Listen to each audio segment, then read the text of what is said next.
Ryan asked, are there any other art forms you enjoy doing outside of ceramics? What's the least cooperative clay medium that you've ever worked with? What type of fajita do I like? I don't like fajitas. Have you ever won an egg? Okay, this person asked a lot of questions. We're gonna pick 3 of them, and we're gonna, because I feel like if I answered all 7 of the questions, it would be a little unfair to the other people. So are there any other art forms you enjoy outside of ceramics? I enjoy martial arts. A lot of you might not know this about me, but I actually have 2 black belts. I don't practice, well, I did practice last week, but I don't practice much anymore because I clearly have like the YouTube channel and I have to control my own editing, and then I also have to control my website, put out content. I have stupid little TikTok and Instagram. Like, I have a community I have to kind of take care of now. On top of the fact that I have to maintain my relationship, on top of the fact that I still have a 9-to-5 job while I'm crafting stuff. Like, I don't have a kiln master. I am my own kiln master. So it's, if I practice martial arts now, it's like at the dead of night for like an hour at a time in my own garage. The second question, what kind of fajita? I don't like fajitas. What's the least cooperative clay medium you've ever worked with? There's a porcelain clay called Georgia porcelain that I hate. Knowing your love of Avatar, how did you react to the retcon in Korra of how bending came out? Instead of learning from animals and the moon given being larger by turtle. Okay, so I don't see those 2 in conflict. For me, it wasn't a retcon. Like, for me, it was just lost in translation.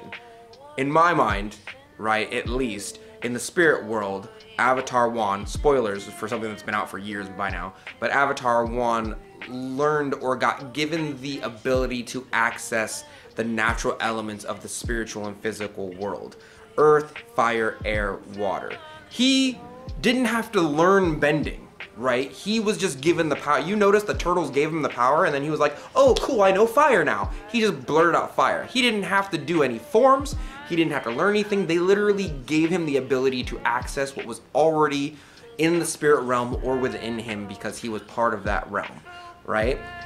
Further on, when people started to actually give form to the elements, they started learning how to control them better and form them throughout the world by learning from like the moon, from badger moles, from dragons, etc. Those 2 are not in opposition to me, so I don't consider it a retcon. In my mind, the spirit world allowed humanity to have access to bending, and at a later time, we gave that access form. Kind of like how we have clay, and then art is the thing that gave us the ability to form said clay through different techniques. It's not like we retconned it and we were like, oh yeah, the earth gave us the ability to form clay. That's not really how it works. We just have a form to how to handle the element. Those 2 aren't in opposition to me. I'm literally just scrolling through this person's questions, and they keep going. They really do keep going. Like, I'm going through 3 pages of this. One of them is like, how do you like your pancakes? There's a lot of questions. I'm gonna have to skip them. I'm very sorry about that. Okay, now we're moving on to the Instagram questions. We answered the most that we could from Patreon and Facebook and YouTube. That was a lot of questions. It was pretty long. Now we're moving on to Instagram. Celador, you know what? At this point, you figure it out, really. Asked, what would you be doing if not for ceramics? This is probably in reference to the podcast episode we had with John the Potter. We asked him, like, what would you be doing if not for ceramics? And his answer was like, I'd be a ski bum. I would probably be a bodybuilder. I actually really love going to the gym and doing martial arts and like training my body. It's been really difficult for me to diet and go to the gym recently, of course, because of the pandemic. That being said, I would have most likely put way more time into like the gym, or I would just move to another craft. Like in another dimension, I could have been a blacksmith, and you don't know it. That's just because I'm interested in blacksmithing, but it's not like I have a blacksmith like come out to me and be like, hey, you want to learn? Put it on your channel. Like, I don't have that kind of juice, you know. Knowing then, I asked, are you mentioning your new editor? It's almost like I planned for that question. Monk on my Discord. Yes, I have a Discord server. It's weird. The not safe for work section is pretty much just full of furries, which I found that I love. Yeah, I don't know why I like furries, but I really do. I'm not a furry. I'm not a furry. But like, don't touch my furries. If you can go back in time to when you first started doing pottery, what would you do different? Nothing. I got pretty lucky with the way that I started pottery. I found a really good master. I found a really good studio. I found excellent people, an excellent community of people who were just trying to open my eyes to a world that I hadn't seen yet. I took my time. I grew my own skills myself. I learned how to make my glazes. I'm pretty satisfied with the way that I grew up in the ceramic art community. Now that I'm growing my own community, I'm also pretty satisfied with the way that it's coming out, except for some of you. You know what you did. Polar Bear 109 asked, I have a question. Do you use clay patties or cookies? I've seen other potters use them to protect their kiln shelves, but I don't ever see you use them on your videos. Why not? Okay, first of all, while it may surprise you to learn, I actually have clay cookies and clay patties and things of that nature. I just don't show them to you all the time, nor have I done an episode on it. And I also find that they work just fine. But now that I have like advancer shelves, it's kind of overkill to use this and an advancer shelf and use a diamond core scrub thing to like clean my pot. Like, it's just kind of overkill. I already put a glaze line on my stuff, but I do use them. I just don't either show you or I don't use them as often as some other potters might use them. Some other potters, like, that's their one thing.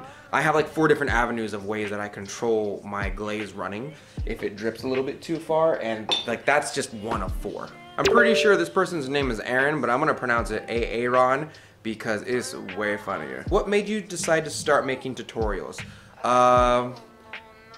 Last person who held office before Biden, as soon as he got into office, he put a bill into order that took a lot of money away from the National Foundation for Arts, which is the fancy way of saying there was very little money going to art programs from the government, right? We all voted on this a long time ago. We decided some money should go to art because art literally affects everything. And if you don't believe that's true, stop watching your favorite TV shows and content because an artist makes that. Everything down to the car you drive to the type of like food you eat is probably done somewhat by an artist. You just call it something different, right? But anyway, he took away like 1 to 2% of the funding that were going to those programs to help other people kind of find their place in the art world. Even when I was going to college, we had to cut our classes down from 6 to 3 because our funding got cut by a lot. And that was just my school, not even like all the schools. I just got tired of it. Like, I had just gotten out of those classes. I was very lucky that I took all 6 classes, and at the end of it, they were like, we gotta cut classes, because I was a TA at the moment, and I was like, what? I think I know enough to where I could, as long as I get good at editing videos, and, you know, I'm fairly relatable, and genuine with my content, I think I know enough to where I can just teach people online. Luckily for me, well, not luckily for me, but luckily for me, digital has kind of become the thing right now, especially with the pandemic. So I've essentially become the de facto pseudo teacher or supplementation for a lot of people's ceramic art education and journey.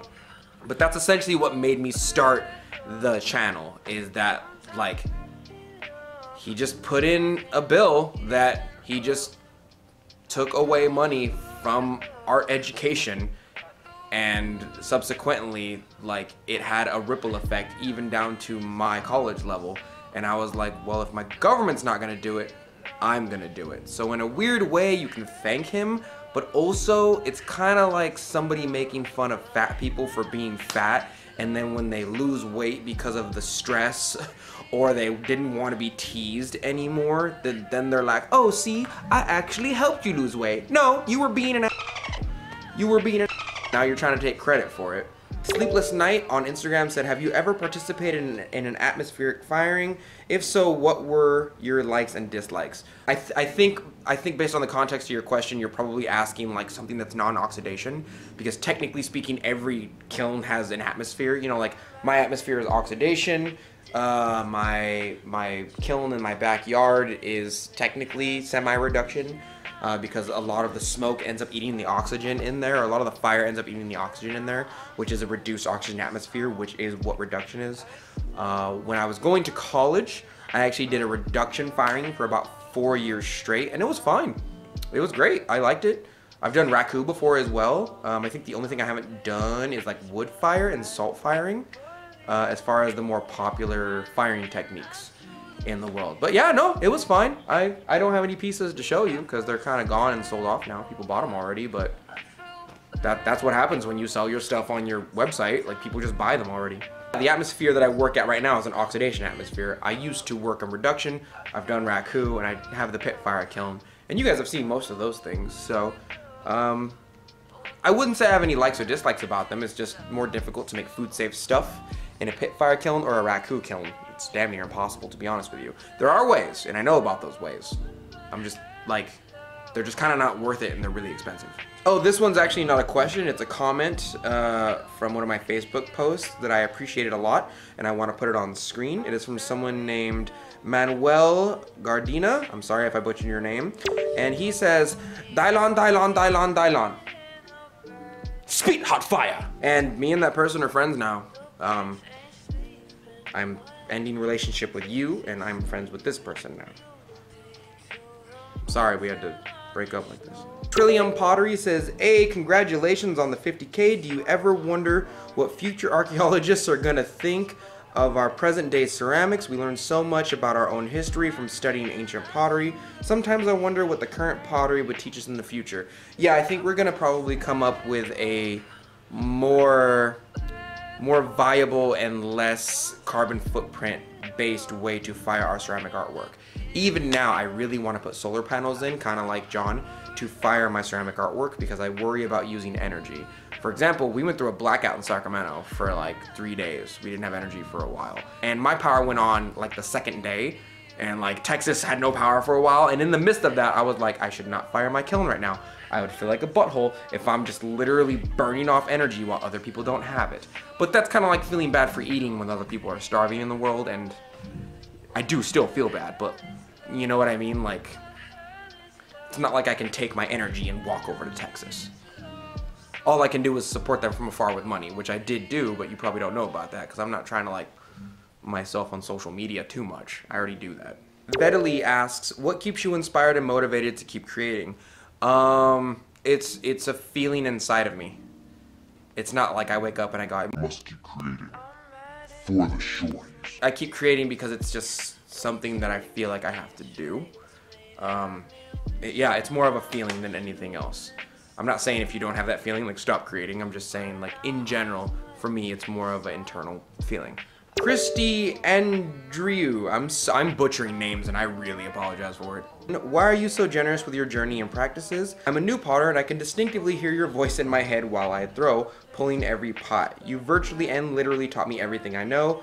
Thank you. I don't mind at all. That's kind of my job. I appreciate that you guys are liking and sharing the videos so much, as I've said like 4 times already.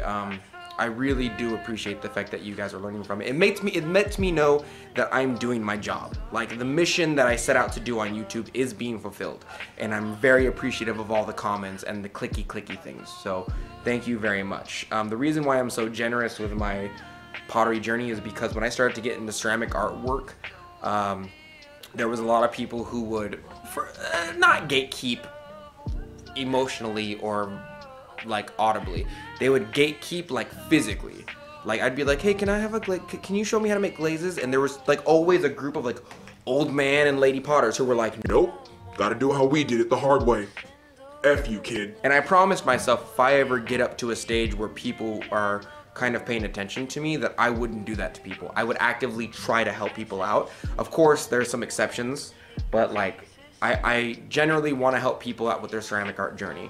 Where I draw the line is where people just want clout, essentially. Like, I get like one person a week who's like, can I get a shout out? And I'm like, well, let me see your work. And they're like, oh, I don't make any work. I'm like, out of here, man. Ooh, this one is a big one. Okay, from BHM Ceramics 20.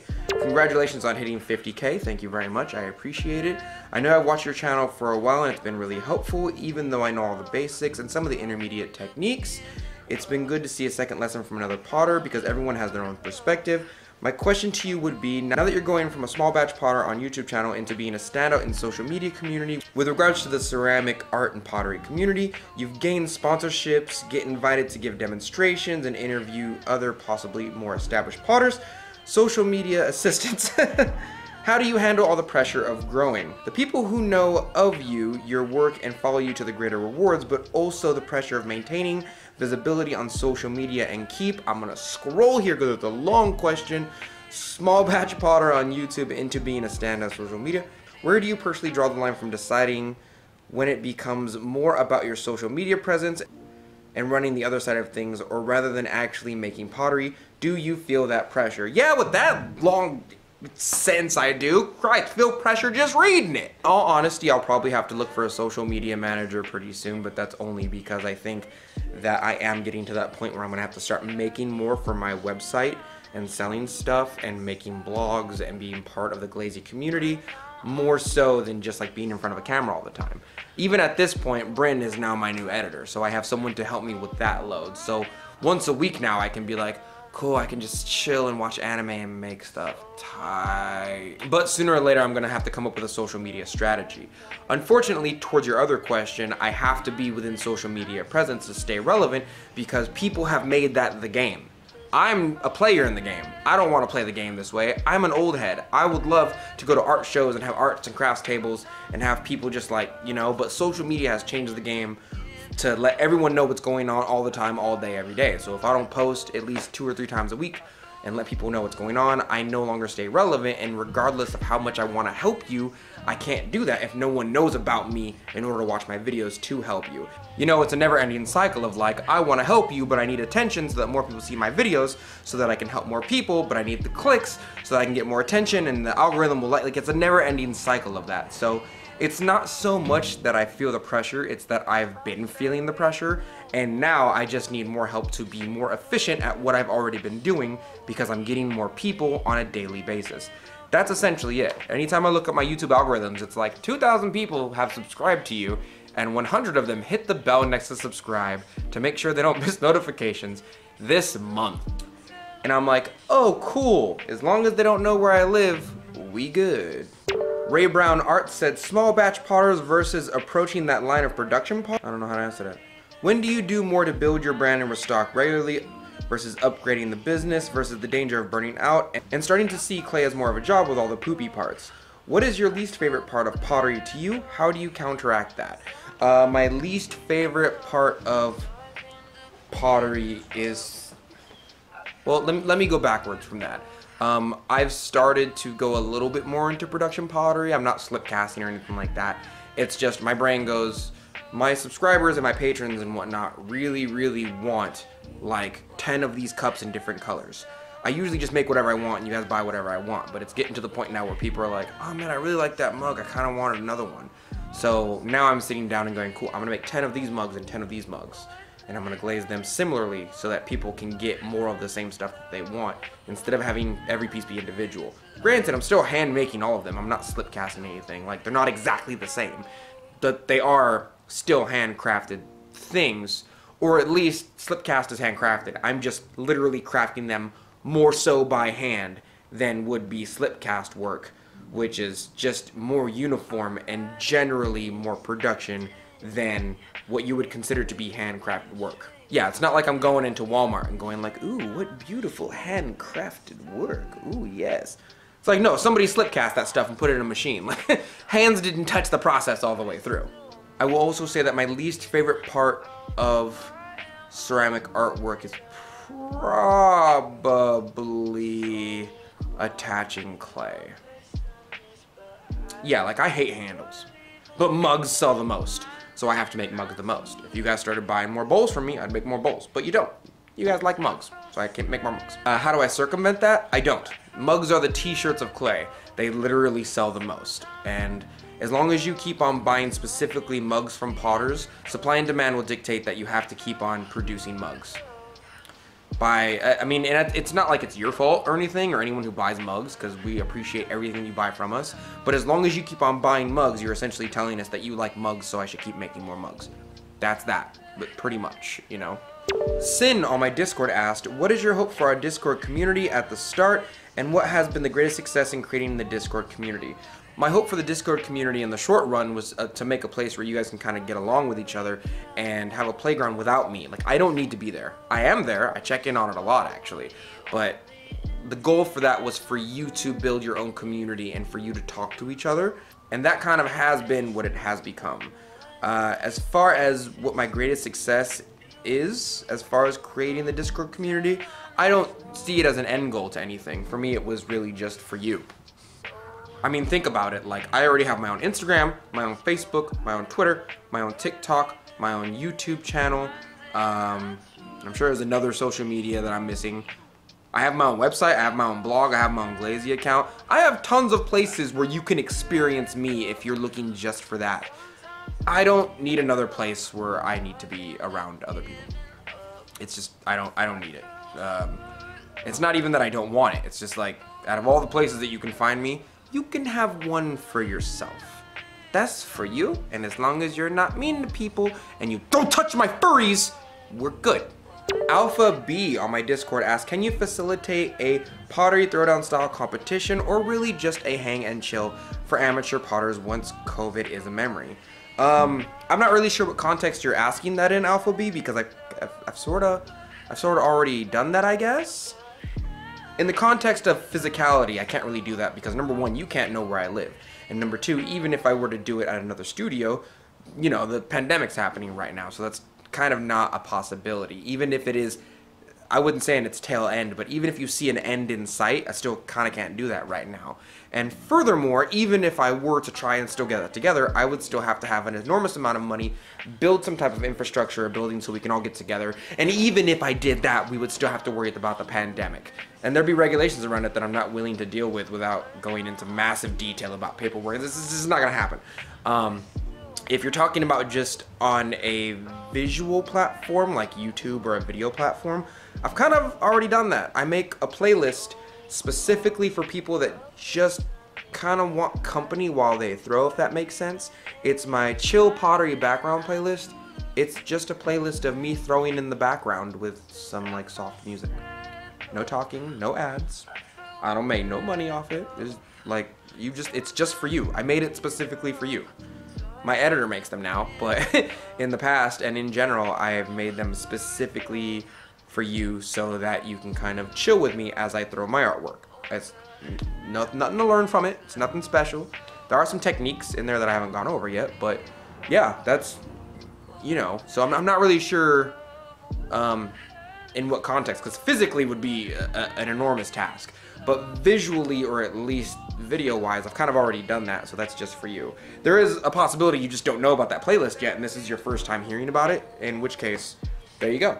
Or also, you're asking for a throwdown pottery style competition kind of thing. I would love that if somebody would contact me and get it together, but again, the pandemic's happening right now, so we're gonna have to kind of wait for that to kind of wait and see. But I'd be open to it if like a producer contacted me and like kind of financed it and like paid for my hotel and my flight. I would definitely take time off work to go and do that. Like if the Great Pottery Throwdown was like, come on over and be a judge for one episode and we'll introduce you and cross-pollinate your YouTube channel and all that, I'd be like, yeah, sure, no problem. As long as you feed me and you're nice to me, I'm pretty good. Jeremy on my Discord asks, I don't know if you remember, but someone had suggested a blindfolded throwing video. Is that going to happen?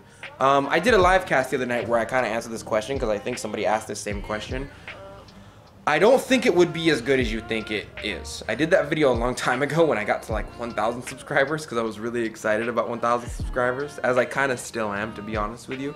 But like, I think what you guys are suspecting is that I'm gonna blindfold myself and I'm be like, oh no, I'm trash when I can't see what I'm doing. But I'm such a physical person, and this is a very physical art form, that I can still throw like a cup in a bowl when I'm blindfolded. In fact, you guys don't watch it too often, but even on the playlist I mentioned in the last question, I'm usually throwing and like looking up and watching anime as I'm throwing, right? So like, it's very easy for me to close my eyes and do what I do. And I don't mean to like smell my own farts by saying that, but I think you guys would be like, oh, we're gonna watch him struggle, but then you'd see a video of me just throwing a bowl. It wouldn't be that great. What would be great is if I was drunk. That's the video you really want, and you don't know it. But I'm telling you, that's what you want. Peak Pottery said, awesome, some reason you stopped showing up on mine, even though I'm still subscribed, I don't know. This is something that I mentioned at the beginning of the episode. If you don't click the bell next to subscribe, YouTube literally, like, for some reason doesn't send you my videos.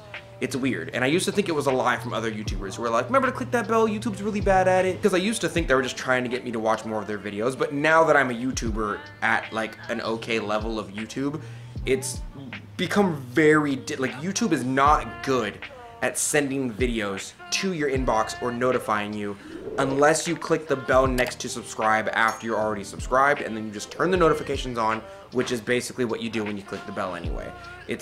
I don't understand it. I don't know why, but I still post videos once a week on Thursdays around like 5 or 6 p.m. Pacific Standard Time.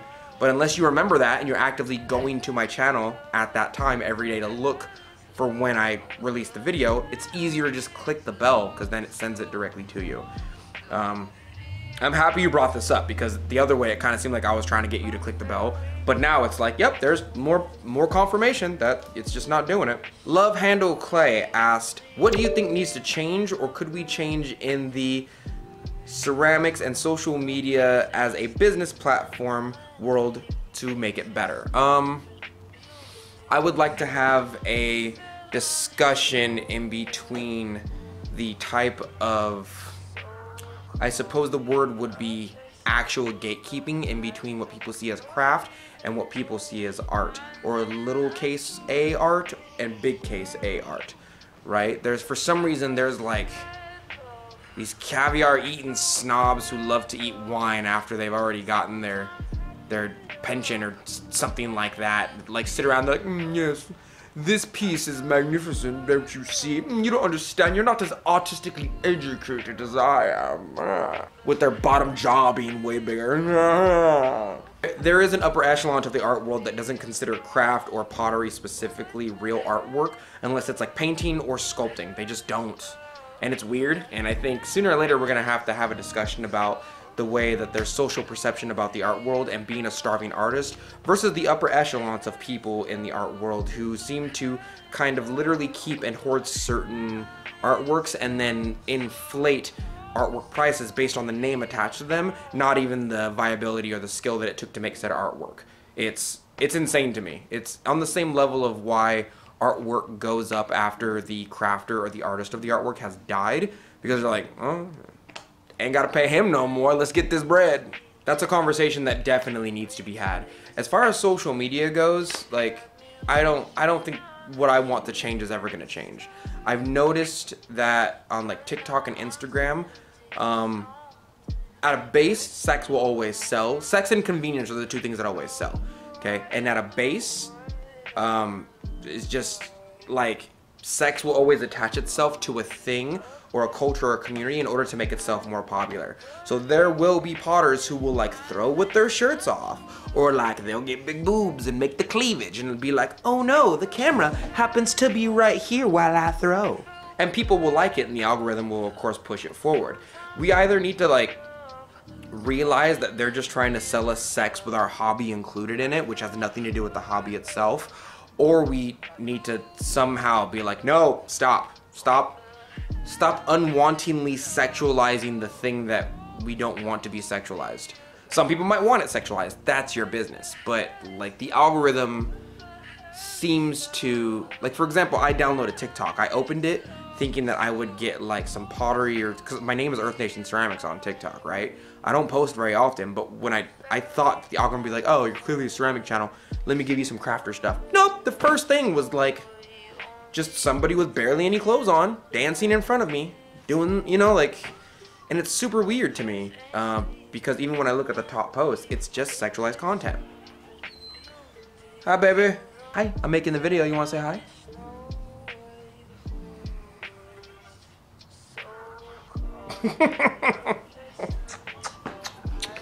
Okay, alright, okay, that's enough. You're gonna ruin the kiss economy.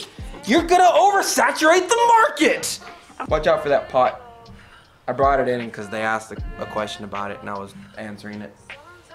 Did you answer it? I did answer it. Good job, baby. Thanks. You're the best. I'm okay. You're the best answerer. I'm a 7 out of 10 and it's only because I work. Ah! But to get back on the subject of your question, I think that we need to have like an actual discussion about just over-sexualizing content because sex sells, and they're not actually trying to show you the content. I'm like, and I know it can't just be me. You gotta sound off in the comments below, but I'm super tired of these pictures of people who are like, look at my new apron. Isn't it nice? Oh my God, guys, look at my new apron. I don't mind sexualized content, to be realistic with you, but my general rule is stop like pissing on my leg and telling me it's rain. You don't have to lie to kick it, and if you want me to look at your sexualized content, go ahead and have me look at your sexualized content. But stop trying to mix in my hobbies in with it because you realize that that gets more attention. I just want the things that I'm looking for. I feel like there's gonna be that person down below who's like, you know that they only give you what you click. No, that's not true. I opened TikTok, I didn't like a single post, and it shoved that in my face. You're capping. You're capping. I call you Peter Pan because you need to stop the capping. Patty's Pottery says, do you ever make something that's extremely hard to let go of? Like, it literally is a piece of your heart inside of it. Yes, yes I do, and I usually just keep it. Sometimes I sell it on my website, to be honest with you. Because it's kind of like letting a piece of yourself go out into the world so that it influences other people, if that makes sense. Like, imagine if you had a kid and you were like, I'm so proud of this kid, he's gonna do such great things in the world, I'll put so much work into them. And then like, it's time for them to go, it's time for them to go, right?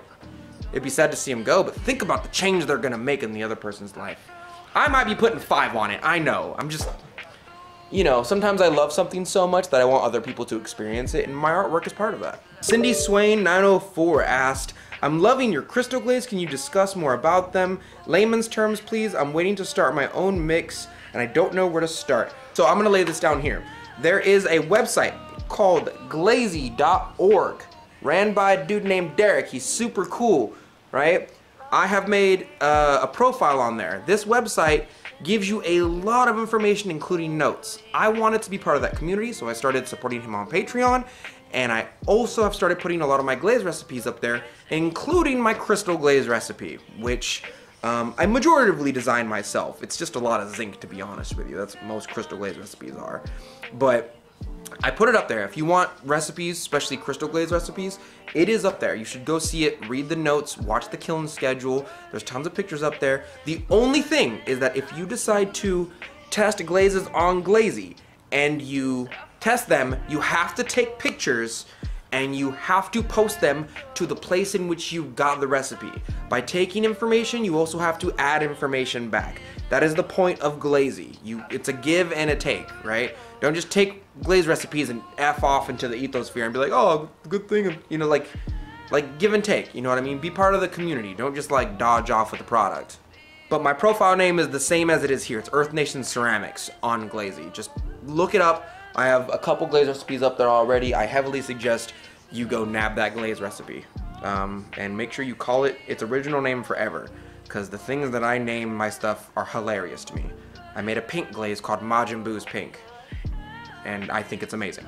Fall on my Discord asks, do you think we should forgive Crow as easily as the story is trying to make us, or should he pay for his crimes? That's a very hard question for me to answer. And yes, of course, it's another Destiny question. Oh, hold up, wait. You like that? I bet you do. Yeah. I'm not selling these. I'm just making them. So long story short, for anyone who's not indoctrinated into like Destiny 2 culture or the storyline in general, the Crow was a character that killed somebody who was a good character. He was considered a bad character, but in the game there's a mechanic where you get revived and you lose your entire memory, essentially becoming an entirely new person. The Crow is one of these characters, and we have kind of taken him under our wing. His name used to be Aldrin Sov. He killed one of the most beloved characters in the entire game. I'm not going to ruin anything for anyone who hasn't played it yet, because the game is technically free on PlayStation, and if you try and holla, download it and holla at me. But the character now has to like wear a mask when he walks around the social space, because nobody can know where he is, because everybody knows what he looks like and they all hate him. Like, there's lore in the game where the Crow is just like, yeah, everyone hates me and I don't know why. I have two theories. Number one, the Crow was not revived by the light. He was revived by the darkness. Number one. And number two, he keeps singing the darkness song. You know, that one?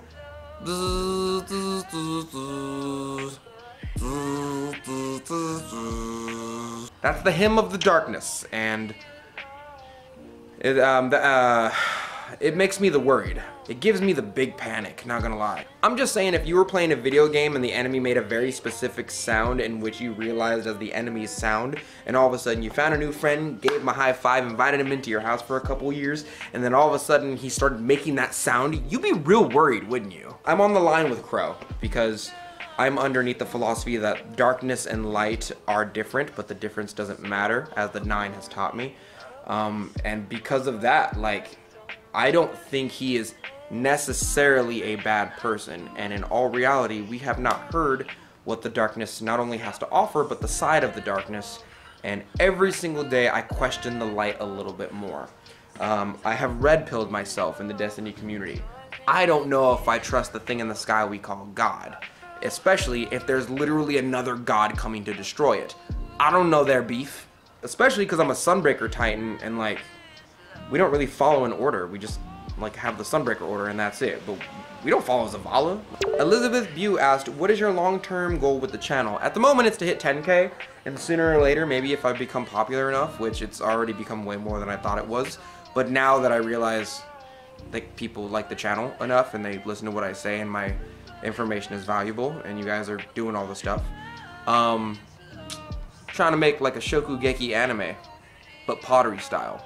It amazes me that like Japan hasn't made a pottery anime, even though ceramic artwork is like one of their main capita like cultural influences that they do all the time. But we have like a swimming anime and a badminton anime and a rollerblading anime and a cooking anime and like it's an ice skating anime. Like, it's dumb. Those are not things that usually have to do with Japan, but ceramic artwork is like in their entire culture, and yet there's no like high production value anime about it, and it freaks me out so bad. Kaleware Ceramics asked, what do you do to get out of a funk? I let it pass through me usually when I'm depressed. If I'm too depressed or I'm too sad, I stop making stuff because my work will suffer. But usually I will just let it pass through me until I feel like it will end. Like, I know it will end. That's the mentality you have to keep, is you have to hold the line until it goes away. Or you have to try and do things to self-regulate until it goes away. Healthy things, you know. But like, usually I just hold the line until it goes away because I know it will go away. Just like happiness will go away. Horniness will go away. Hunger, once you eat, like, feelings go away. They pass through you, they cycle out. You just have to kind of hold ground until they do. So that's, I don't really get out of a funk. I just let the funk pass through me. Salfi from Discord asked, do you ever get frustrated at the sheer ignorance coming from people outside of the hobby, i.e., is everything raku, or can I fire polymer clay in my oven? Or is there anything more established potters do that peeve you off? No, not really. I think everything and everyone has their own path. I think the only real thing that I hate in the ceramic art world are people who get shapes and then slip cast them and they are not their shapes, because I consider that stealing. Like, if you bought one of my pots and you were like, I like this shape, but I don't know how to throw this shape and I don't want to do the work to do it, and you cast that form, I'd be like, hey, you're just going to glaze it differently and sell it as your own work. That's stealing. And no, I don't really get mad at the sheer ignorance of it, because it's not like they're asking me to piss me off. They're asking me because they really don't know, or they don't know. And like, as I said, I'm a supplement clay education, and so when people have clay questions, they ask me a lot on my Twitter or on my Instagram or something like that. So I don't really get mad. The only thing I get kind of peeved about are people that seem to have like this high ground mentality. Like, if I'm being realistic with you, Karens have it a lot. There's like a certain type of person who will pick up a pot and be like, why would I pay $20 for this bowl when I can buy it at Walmart for $5? Okay, person with a gold member Starbucks card, why'd you come to a craft show? Bartering is not the way you buy craft. Why are you here if you're just gonna talk mad shit about people's artwork? It's weird. I get mad at people who try to like talk down to you while actively having nothing to do with the ceramic art community, or someone who will pass judgment on your artwork while not having been part of that community at all. They'll just be like, that's not that good. And I'm like, oh, okay, show me your work. And they're like, I don't make it. And I'm like, well, shut up then. Or people who will constantly compare artists, you know, like I'll get a couple people who are like, my favorite artist is better than you. And I'm like, oh, okay, that's cool.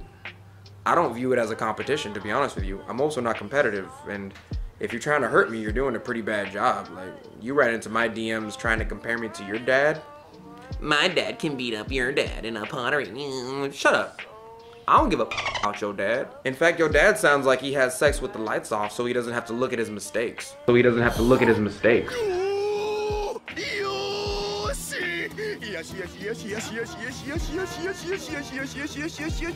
Yeah, I said it.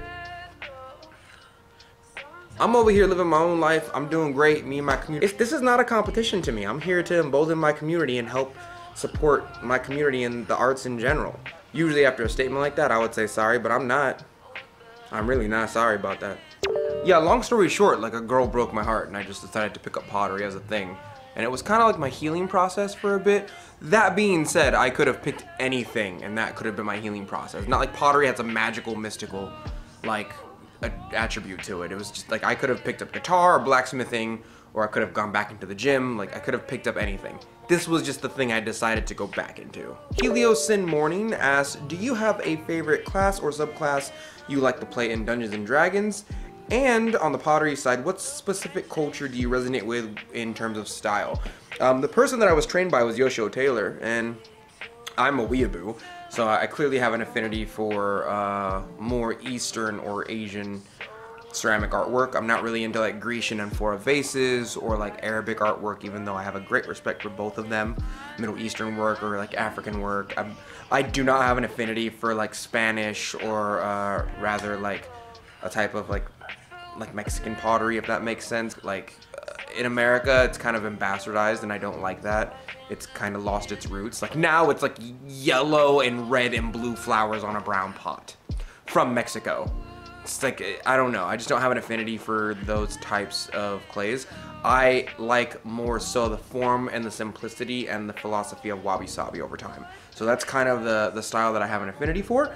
But as far as the class that I play in D&D, I usually play a monk, a tank, and recently I've gone to an archer. I'm usually the tank, but I've stopped being the tank because like my friend wanted to be the tank, so I was like, oh, yeah, go for it. We don't need 3 tanks in the party.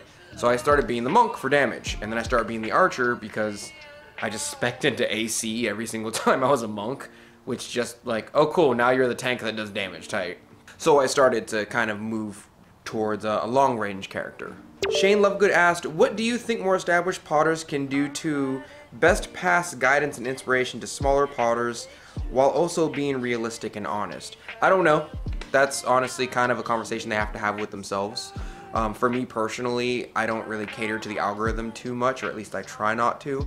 I try to be very genuine and honest. Like, you probably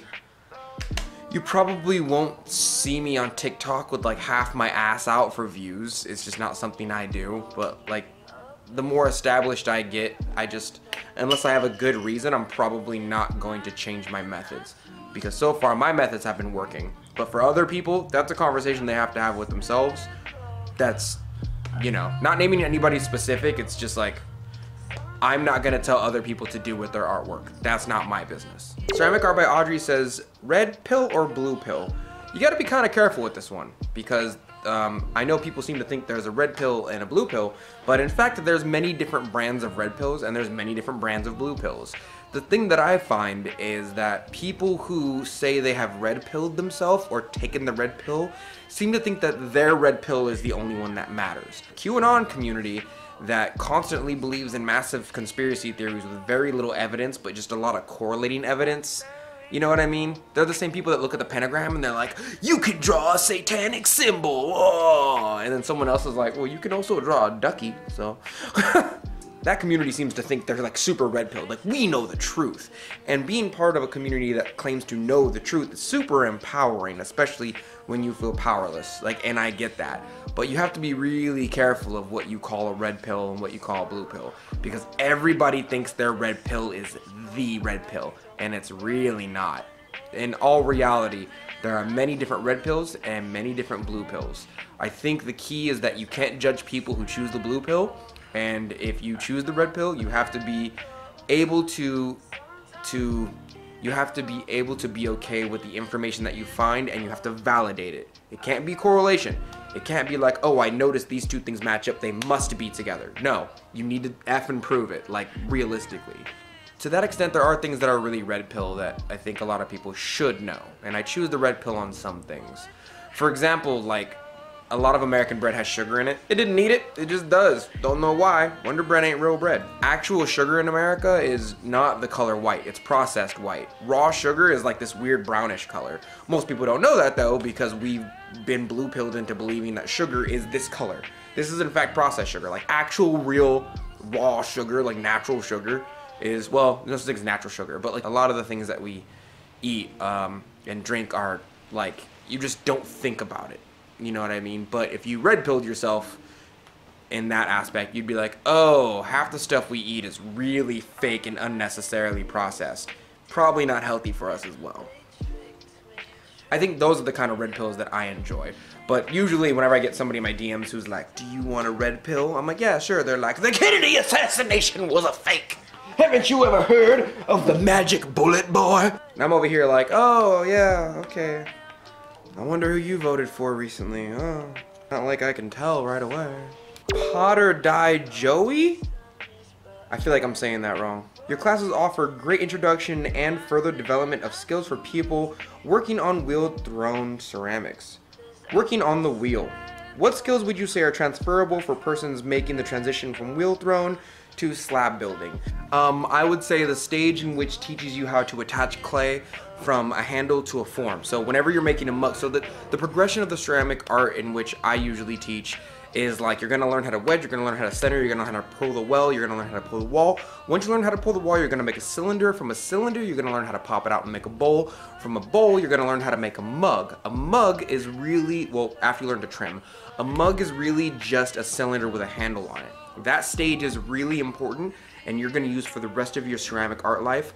And even if you transfer over to slab building, you're gonna need that as well once you start transferring over to connecting clay to each other.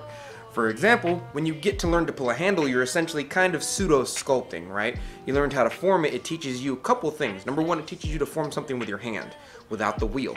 Number two, it teaches you dry time in comparison to size. Number three, it teaches you how to score and slip, something that you will need in slab building, aka basically sculpting with flat stuff for a little while.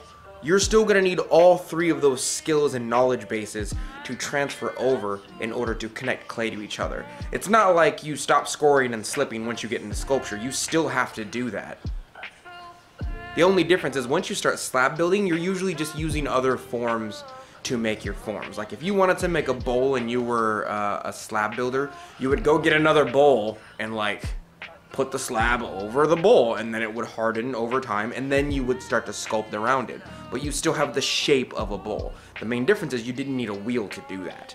And it's, you know, you might have to add a foot later on, but like, it's not so different. But I would say that's probably the most vital thing you can learn in ceramic artwork, as far as the beginner stages go, is how to attach clay, know your dry time, and slowly form something with your hand without a wheel. It's like the first steps in sculpture that I would teach someone, other than rolling out a slab, which is also super easy. It's basically like rolling out dough with a pin. Weas Clay Corner, will you ever try to make any pottery challenges, like a blindfolded pottery challenge? I think we answered that one already, and I probably will. I'm probably not gonna do a blindfolded one for the reasons I named earlier, but I'll probably end up doing a drunk one. I don't get drunk very often, but when I do, you don't know about it. I get drunk like once a year, and then I'm like, oh, I hate that. I lost control over my body, and I wasted money, and any of the good times I had I don't remember or didn't have control of. Like it's like taking away consent from yourself. I don't like it. He also asked another question that was like reverse wheel challenge. My wheel can't go in reverse, but again, it would be the same as the blindfolded thing. I think you guys are working underneath the assumption that I don't know how to throw in reverse, or that I need to look at my wheel in order to throw. Both of which are not true, but I've never displayed that to you, so you have no idea, realistically. For a while I had to throw with a wheel that went in reverse, but my wheel doesn't have that capability. So you know, it might be interesting because I'm a little out of practice, but I think you guys are expecting me to be like, whoa, I can't control this clay, it's running in the opposite direction. I've never experienced this before in my whole life. But realistically I have, and it's like the learning curve isn't that bad. Miss Wen? You know what your name is. When I was doing pottery, it became sort of a zen place for me, therapeutic even. I often didn't have a plan, the clay told me what to do and what it wanted to be. Do you ever see clay and pottery as a means of therapy, as something that could be used in a therapeutic session, and what does it bring to your peace of mind on a daily basis? How realistic am I going to be here? It doesn't. It doesn't. I like making pottery. It's a feeling inside of me, as I said earlier. And also, realistically, I don't think clay and pottery are therapeutic at the beginning. When you first start ceramic artwork, it's actually very frustrating and difficult. People just see it and they think it's zen, but realistically it's not until you learn how to form at least one thing. Especially in a school setting, it's very difficult because you're trying to shove like a year's worth of knowledge into somebody within 4 months, even though they might have all the resources in the world. It's just not, it's not that therapeutic. And to that extent, I think you can call anything therapeutic with the right mindset, and I literally mean anything. I could have easily, as I said before, been a blacksmith or a guitarist, or I find the gym very therapeutic, but that doesn't mean it is therapeutic by nature. That just means that I have the mindset to treat it as if it is therapeutic or zen. I mean, you could find murder therapeutic if you put on some classical music to it or something. You know, Hannibal Lecter proved that. But no, to answer your question, I do not find ceramic artwork zen or therapeutic. I try and make that on the playlist that I mentioned earlier for you potters, but I personally don't sit down and go, oh, it's time to relax, let me throw some pottery. It's more of a hobby for me. You know, it's like playing video games. I don't find video games therapeutic unless I'm playing like Minecraft, I guess. But no. I would on the whole say no, and I don't find that it gives me peace of mind on a daily basis. For me, it's the amount of work that I do. I'm kind of a workaholic. If I haven't produced or done enough for the day, I will feel like I haven't earned my sleep. Probably something I should see a therapist for, but on that same note, I'm not paying someone money to tell me how to feel. I'll die before I do it. Frost on the Discord asked, is cereal soup? Furthermore, is a hot dog a sandwich? No. No. Okay, here we go. A cereal is not a soup because a soup in my mind needs to be hot. If it is a cold soup, then I call it a cereal. If you're putting vegetables in a cold soup like I do at my job sometimes because we have like cold soup on hot summer days where we put vegetables in it, we jokingly call it vegetable cereal. For me, at least in my mind, it needs to be hot in order to be a soup. That's just for me personally. Now on a larger scale, soup just has to be something floating in something else, which technically means planets are a suspension and the universe is the soup. So technically the entirety of existence is a soup if we're gonna go there. But also realistically on a smaller scale, no, cereal is not a soup. Cereal is cold, unless it's hot cereal, which is just hard soup. And no, a hot dog's not a sandwich because in order for something to be a sandwich, it has to be more so flat. The last question has to do way more with the shape of the thing, more so than it does the actuality of the meat in between two pieces of a bun. Granted, there's two open sides, but at least in my mind, a hot dog has to be like underneath having one open side along with a cylindrical thing in the middle of it. Like, it has to do a lot with the shape. Like, a hot dog is really just round bologna, if I'm being honest with you. And it has like two open sides, right? There's top and bottom, and then there's a sandwich.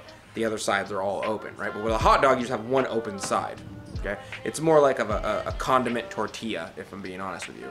But the second that you rip the hot dog from the bottom and you turn it sideways, you might have a case.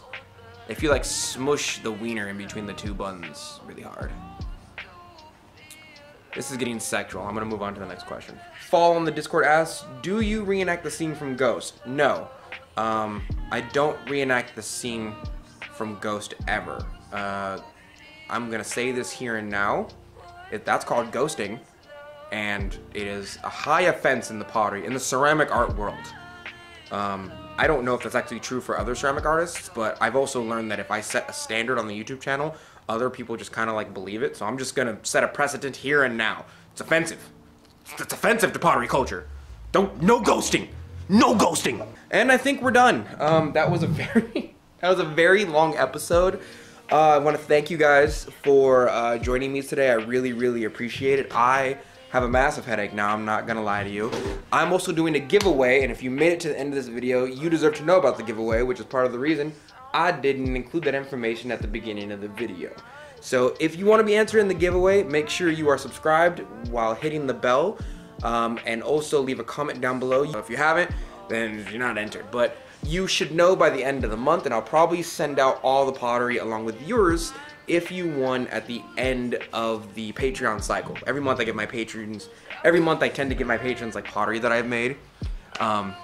So you'll just be included in that batch as well.